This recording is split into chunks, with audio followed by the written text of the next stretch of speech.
in Chicago has issued a severe thunderstorm warning for southern Cook County in northeast Illinois, southeastern Kendall County in northeast Illinois, Will County in northeast Illinois until 6:45 p.m.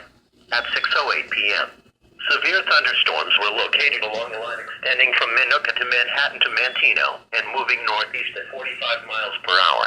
Hazard, 60 miles per hour wind gusts and quarter-size hail. Source, radar indicated. Impact, hail damage to vehicles is expected. Expect wind damage to roofs, siding and trees.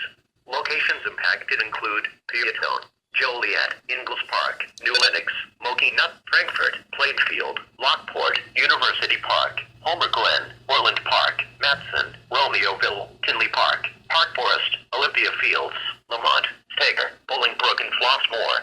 Other locations affected: Chicagoland Speedway, Route 66 Raceway, First Midwest Bank Amphitheater, Governors State University, Joliet Junior College, Joliet Slammers Baseball, Lewis University. For your protection, move to an interior room on the lowest floor of a building.